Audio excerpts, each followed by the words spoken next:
Hello बच्चों, मैं Amit Kumar. Part 2 में आप लोगों को मैं आवेश के बारे में पूरा डिटेल से बता दिया था। आवेश का परिभाषा, उसका मात्रक, वो कौन सी राशि है और उसका सीजीएस मात्रक क्या होता है, बड़ा मात्रक क्या होता है, 1 कूलम बराबर कितना होता है, ये सब पार्ट 2 में मैंने आपको डिटेल से बताया था।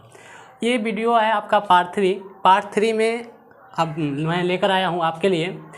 क्वेश्चन है आपका, what do you understand by quantisation of charge, यानी हिंदी में इसको कहते हैं आवेश के क्वांटीकरण से आप क्या समझते हैं। क्वेश्चन क्या है, आवेश के क्वांटीकरण से आप क्या समझते हैं। तो देखते हैं आवेश का क्वांटीकरण होता क्या चीज़ है। तो इसको देखते हैं हम। आवेश क्वांटीकरण हम उसे कहते हैं, आवेश का मतलब हुआ कि आवेश को हम बिल्कुल भी दशमलव या पूर्णांक में मान उसका पुट या वैल्यू नहीं रख सकते हैं। इसका मतलब ये हुआ कि आवेश को हम विभाजित नहीं कर सकते हैं, आवेश को बिल्कुल भी विभाजित नहीं किया जा सकता है।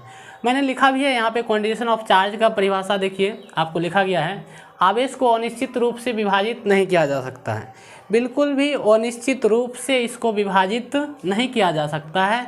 आवेश के इस गुण को ही क्या कहते हैं, आवेश के क्वांटीकरण।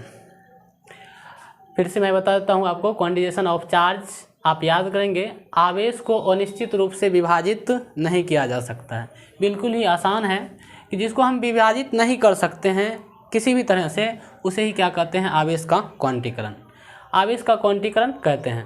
आगे लिखा गया है, किसी वस्तु पर कुल आवेश का परिमाण उसके मूल आवेश का पूर्ण गुणज होता है।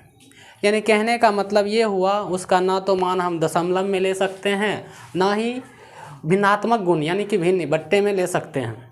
इसका सीधा मान ले सकते हैं, मैंने एग्जाम्पल में भी दे दिया है। किसी वस्तु पर कुल आवेश का परिमाण उसके मूल आवेश का पूर्ण गुणज होता है। अर्थात वस्तु पर आवेश का परिमाण क्या हो सकता है, 1 इलेक्ट्रॉन ले सकते हैं, 2 इलेक्ट्रॉन ले सकते हैं, 3 इलेक्ट्रॉन ले सकते हैं। इसके बाद हम लोग अनंत तक जो इलेक्ट्रॉन लेंगे, दशमलव को छोड़ करके और भिन्न वाले मान को छोड़ करके 10 इलेक्ट्रॉन, 20 इलेक्ट्रॉन कुछ भी ले सकते हैं। ये अनंत तक जा सकते हैं, यानी कि n इलेक्ट्रॉन तक जा सकते हैं। जबकि मूल आवेश के भिन्नात्मक गुणज के बराबर नहीं होता है। आवेश का जो भिन्नात्मक गुण होता है, यानी कि जैसे कहने का तात्पर्य है, आपको लिख दिया 4/7, तो इस अवस्था में इसको हम आवेश का क्वांटीकरण नहीं कह सकते हैं। क्यों नहीं कह सकते हैं, क्योंकि ये मान जो है भिन्न में है।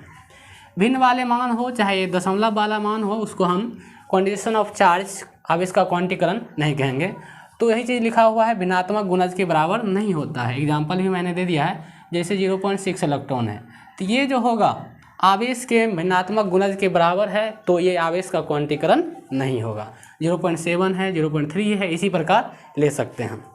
तो आगे देखते हैं, then magnitude of charge on the substance at, magnitude of charge यानी कि पदार्थ पर आवेश का परिमाण जो होगा क्या होगा, तो उसको हम निकालने के लिए एक फार्मूला ड्राइव करेंगे।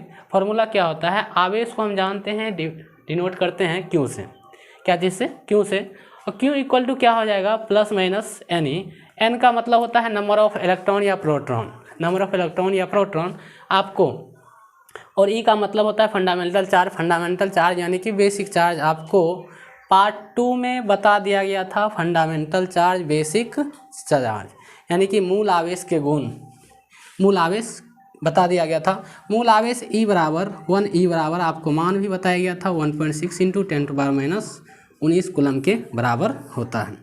कितना होता है, 1.6 × 10⁻⁻19 कूलम। आप इसको याद रखेंगे।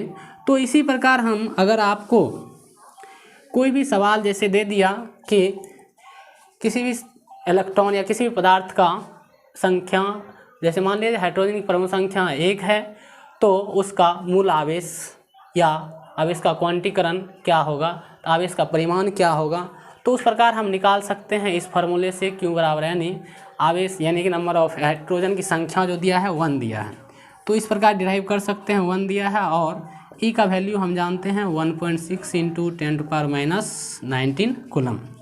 तो इसको डिफाइन करेंगे तो मान जो आएगा मेरा 1.6 × 10⁻⁻9 कूलम। यही आपका क्या होगा, आंसर। ये जो निकालने का तरीका है आपका, किसी भी चीज़ का अगर हमको नंबर पता है, यानी कि नंबर ऑफ इलेक्ट्रॉन या प्रोटॉन, किसी भी चीज़ का इलेक्ट्रॉन और प्रोटॉन का मान पता हो, और ई यानी कि मूल आवेश फंडामेंटल चार्ज का वैल्यू हम जानते हैं, उसको मल्टीप्लाई कर देंगे तो क्वांटिजेशन चार्ज यानी कि क्यू निकल जाएगा मेरा। ये था आपका पार्ट 3। इसके बाद मैं आपको बताऊंगा, अगला वीडियो लेकर आऊँगा पार्ट 4। ये आपका पार्ट 3 है। पार्ट 3 में मैंने आपको बताया क्वांटिजेशन ऑफ चार्ज के बारे में। उम्मीद करते हैं क्वांटिजेशन चार्ज आप अच्छी तरह से समझ गए होंगे। मैं लास्ट में फिर से एक बार रिवाइज कर देता हूँ। क्वांटिजेशन चार्ज उसे कहते हैं जिसे हम अनिश्चित रूप से विभाजित नहीं कर सकते हैं, यानी कि उसको तोड़ा नहीं जा सकता है, भिन्न में लिखा नहीं जा सकता है, समला में लिखा नहीं जा सकता है, उसे क्या कहते हैं क्वांटिजेशन ऑफ चार्ज। इसे सिर्फ हम क्या लिख सकते हैं, मूल आवेश का परिमाण गुणज होता है, किसी का गुणज, यानी कि जैसे 1 इलेक्ट्रॉन हो गया, 2 इलेक्ट्रॉन हो गया, 3 इलेक्ट्रॉन हो गया, इस रूप में ले सकते हैं, लेकिन उसको हम लोग भिन्नात्मक रूप में नहीं ले सकते हैं। तो उसका लिखा गया है then magnitude of charge the substance, यानी कि पदार्थ पर आवेश का परिमाण जो होता है क्यू बराबर प्लस माइनस एन के बराबर होता है। किसी भी पदार्थ पर आवेश का परिमाण कितना होता है, क्यू बराबर प्लस माइनस एन के बराबर होता है। तो आप किसी भी न्यूमेरिकल को अगर दिया कि नंबर ऑफ इलेक्ट्रॉन या प्रोटॉन का वैल्यू दिया हुआ है और फंडामेंटल चार्ज ई बराबर हम जानते हैं 1 इलेक्ट्रॉन होता है, तो फंडामेंटल चार्ज ई बराबर 1.6 × 10⁻⁻19 कूलम होता है, तो उसको हम मल्टीप्लाई कर देंगे नंबर ऑफ इलेक्ट्रॉन या प्रोटॉन से, तो पदार्थ पर आवेश का परिमाण निकल जाएगा। ये था आपका पार्ट 3। ये इस वीडियो को यहीं समाप्त करते हैं। मिलते हैं पार्ट 4 में। आपको अगली सिलेबस से आपको दिखाया जाएगा अगले पार्ट 4 में आपको क्या क्या पढ़ना है। पार्ट 4 में बताया जाएगा। पार्ट 3 आप समझ गए होंगे। धन्यवाद।